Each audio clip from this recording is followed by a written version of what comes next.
I guess the waiting is the hardest part. Look what I found.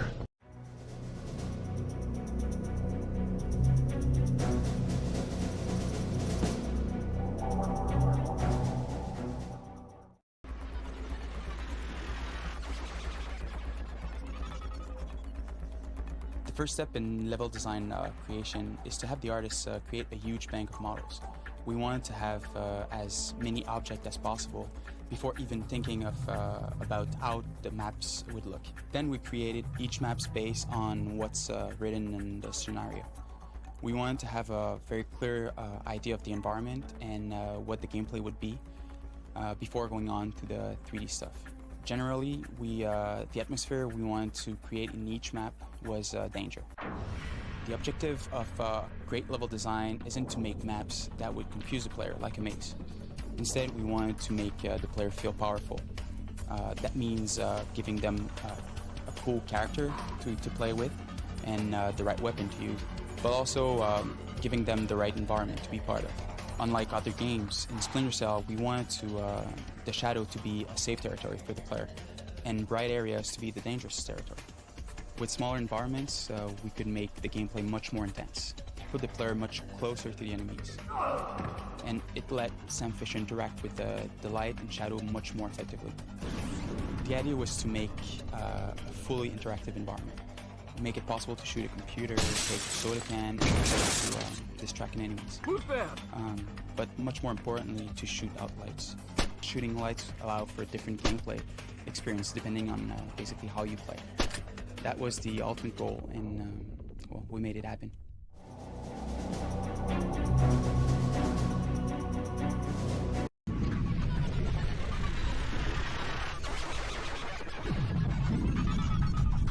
So in order to create an environment rich with shadow, we had to design a dynamic lighting system.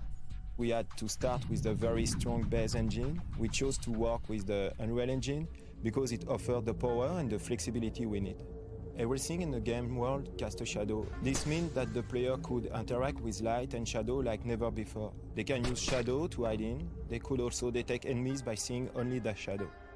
We realized that Splinter Cell had a lot of unique elements, but we wanted to attract players on the game on a visual basis. We had to get them to pick up the game first before they could discover all the other features. So we had some visual touches like the soft physics system, which use what we call soft body.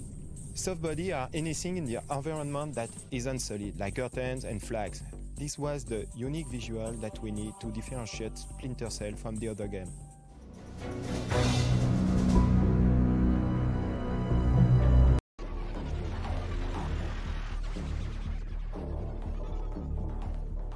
Sam's a very frightened guy. You know, that's why he sort of walks in and does stuff like, "Hi, I'm gonna kill you." Because if you're a happy guy, you come in and go, "Hi, I'm gonna kill you." Here we go. Fisher interrogates enemy soldiers who obviously have no information, but he just interrogates them for the hell of it. "Stay quiet. You don't want your life to end in the boys' room. I want you to answer some questions." "Stay quiet. You don't want your life to end in the boys' room. I want you to answer some questions." When I'm breaking down a character, I usually try and find 6 to 8 levels. Emotional. If they're violent characters, I base them on fear, you know. There's only really 2 disciplines in the universe, love and fear. "Why are you here? Why is the Russian military here? Why is the Russian military here?" No, it's very hard to do something in an artificial environment and make it real. "Who do you work for?" And I thought I'd like to try it, to see if I could fit in, because I'm more of a reactor. "Hey, smile, try and blink, say cheese, thank you." Given the limitations of the dialogue, given the limitations of the responses and the choices within the game, put character and personality into that. I think I succeeded. Let me do this last one. "Bob's your uncle."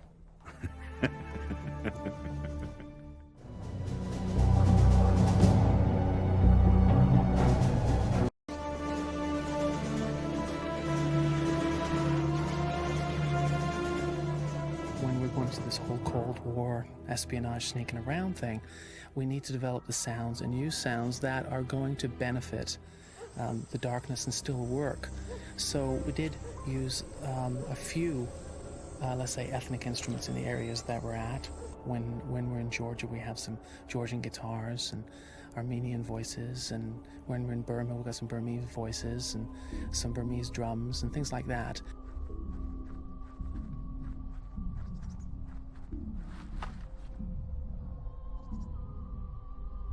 The actual technical side of writing music for video games is a whole different breed than any other field of music.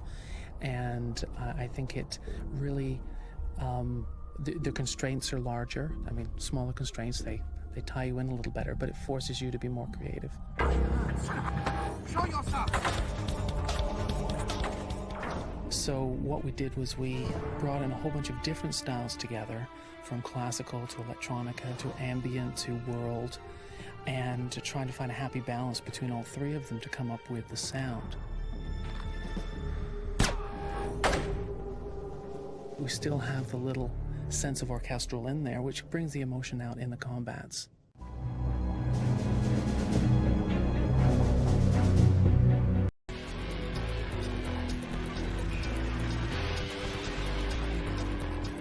The openness of the gameplay has a tendency to trigger multiple events.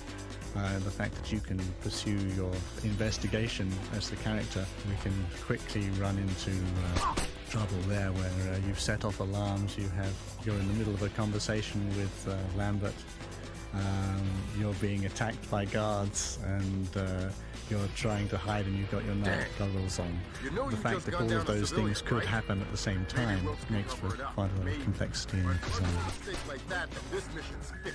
Making the sounds for the video game is very similar to the way you make sound for a movie. I think that probably the most important thing is to be able to have oral imagination. That's to say, be able to imagine in your head how it should sound, and then be able to produce those sounds. Making Sam Fisher truly sympathetic, because at some levels, he's a ninja guy. He's highly trained and very cool, calm, and collected. At the same time, you want to have a connection with him as a human being who's facing danger. So actually giving him an oral signature that made you really feel that you were that person as a player. I provide as much context as I can to the people that are producing the resources, giving them as much information as I can about what's going on in the game, where this sound will play. We don't recycle sounds. Our sound effects are created from the bottom up. When we have a gun sound, we record a gun, and it's that attention to detail with all of the sounds and making them be truly unique for this game.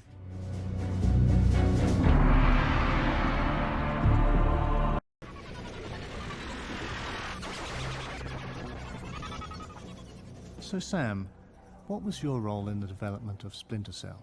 My role in the development of Splinter Cell? Well, first Ubisoft brought me in as a technical advisor. For the sake of realism, they wanted input from someone who actually, somebody who actually does this kind of work. But you ended up being the star. How did that happen? They'd always wanted someone a little older, more professional, more experienced, you know. Not some young goofball that you see in your typical shooter. I think Martin Kaya was the one who decided to actually make me the character, instead of somebody who was based on me. And how did you find working with the rest of the team? I've had the good fortune in my life to work with a lot of really talented and professional people. U.S. Navy SEALs, folks at Third Echelon, all real pros. It was no different here.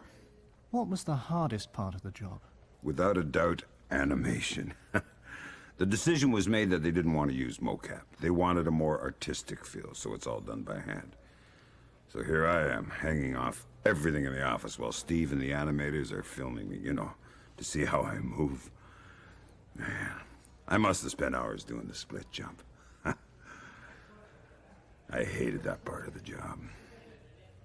Speaking of the artistic feel of Splinter Cell, what are your thoughts on the game's graphics? Well, most of my experience with video games comes in the form of military training simulators. Needless to say, we're not even the same ballpark here.